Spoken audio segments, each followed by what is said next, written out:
अस्सलाम वालेकुम दोस्तों, मैं हूं हैदर अली और मेरे चैनल पे आपको खुशामदीद। सबसे पहले आपसे गुजारिश है, अगर आप चैनल पे नए हैं तो बराए मेहरबानी चैनल को सब्सक्राइब कर दें, वीडियो को लाइक कर दें और बेल आइकन पे ज़रूर क्लिक कीजिएगा ताकि मेरी आने वाली हर नई वीडियो का नोटिफिकेशन आपको मिल सके।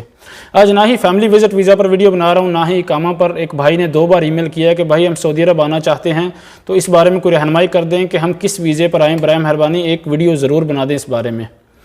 तो भाई आप सऊदी अरब आना चाहते हैं, उसमें सबसे पहली शर्त तो ये है, मैं अपना ज़ाती तौर पे आपको मशवरा देता हूँ, बाकी आपकी शायद राय मेरे से अलग हो, तो ज़ाती तौर पे आपको मशवरा देता हूँ कि कोशिश करें आपके पास कोई ना कोई हुनर हो। अगर नहीं है, आप किसी काम को नहीं जानते, तो 1 माह 2 माह 3 माह या 4 माह लगें वहाँ पाकिस्तान में कोई काम सीखें, तो तब यहाँ सऊदी अरब आएँ, ज़्यादा बेहतर है।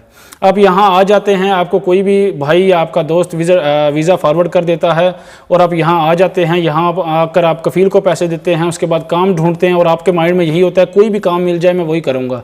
वो 6 माह काम करते हैं, 7 माह करते हैं, 1 साल करते हैं, फिर आपको कफ़ील यहाँ परेशान करेगा, फिर आपको कफ़ाला लेना है, उसकी फ़ीस अलग देनी है, इकामा की अलग देनी है, और आपको यही नहीं पता कि आपको काम क्या करना है। यही माइंड में होता है कि कोई भी काम मिल जाए, मजदूरी मिल जाए, हम कर लेंगे, कोई मसला नहीं है।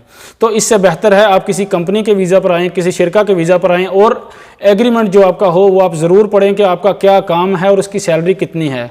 अक्सर मेरे भाई ऐसे भी होते हैं, उनको कोई कंपनी का वीज़ा मिल रहा है, वो पढ़ते नहीं हैं, देखते नहीं हैं कि काम कौन सा है और काम क्या है और उसकी सैलरी कितनी है। यही सोचते हैं कि भाई हम कंपनी का वीज़ा मिल गया, हम सऊदी अरब जा रहे हैं, रियाज में जा रहे हैं, जद्दा में जा रहे हैं, सऊदी अरब जा रहे हैं, और उनको बता दिया जाता है कि उनकी पाकिस्तानी अमाउंट में 40,000 या 30,000 सैलरी है, तो फिर भी वो खुश हो जाते हैं।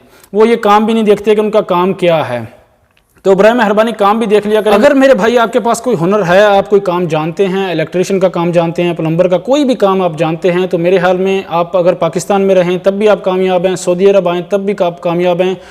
किसी ना किसी की कोई ना कोई मजबूरी होती है, कोई ऐसे ही शौक़ से सऊदी अरब नहीं आता। ऐसे बहुत से भाई हैं जो कारीगर हैं, इलेक्ट्रिशियन हैं, काम जानते हैं, बहुत सा हुनर है उनके पास, वो यहाँ सऊदी अरब में आते हैं, तो कोई ना कोई मजबूरी होती है। आदमी सोचता है कि यार यहाँ कर काम करूँगा तो अच्छी अमाउंट में, पाकिस्तान में भी अच्छी अमाउंट बन जाएगी, जो सैलरी मिलेगी। तो कोई ना कोई हर एक की कोई मजबूरी होती है, कोई शौक़ से परदेश में नहीं आता। किसी को शौक़ नहीं होता कि परदेश में आके वो काम करे, अपनों को छोड़े, घर वालों को छोड़े, बीवी बच्चों को छोड़े, तो कोई ना कोई मजबूरी होती है।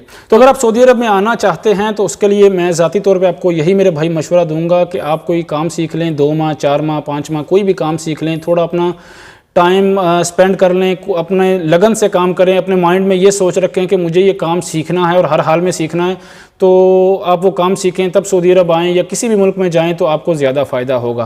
अक्सर ऐसा भी होता है कि भाई मजबूरी होती है, घर की बहुत ज़्यादा मजबूरी बन गई है, हालात सही नहीं है, हालात ख़राब हैं घर के, तो फौरी तौर पे जाना है, यार हमें 2 लाख 3 लाख मिल रहा है, कोई ज़मीन बेच देंगे और सऊदी अरब आ जाएंगे। तो ऐसे मेरे बहुत से भाई हैं जो मजबूरी में सऊदी अरब आ जाते हैं, फिर यहाँ आकर उन्हें कफ़ील की परेशानी होती है, काम की परेशानी होती है, फिर कोई हेल्पर का काम कर रहा है, कोई किसी सुपरमार्केट में पैकिंग का काम कर रहा है। मजबूरी में कोई ना कोई काम करना है, जब परदेश में आए हैं वो मकसद पूरा होना चाहिए। तो अगर हुनर होगा तो आपका ही फ़ायदा होगा। उम्मीद है आपको डिटेल से अपने सवाल का जवाब मिल गया होगा, समझ आ गई होगी। आपसे बड़ी अदब से गुजारिश है कि मेरी कोई बात बुरी लगी हो तो मैं उसके लिए माजरत करता हूँ आपसे। मेरा ज़ाती तौर पे जो मैंने मेरे दिमाग में कहा वो मैंने आपको मशवरा दे दिया, मेरी ज़ाती तौर पे ये राय है। बाकी आप जैसे मुनासिब समझे, हर एक की कोई ना कोई मजबूरी है, अपनी उस मजबूरी के तहत ही वो सऊदी अरब में आता है। तो मेरी बातों का माइंड ना कीजिएगा। अल्लाह ताला मेरे सब परदेसी भाइयों को अपने हिफ्ज़-ए-मान में रखे। अल्लाह हाफ़िज़।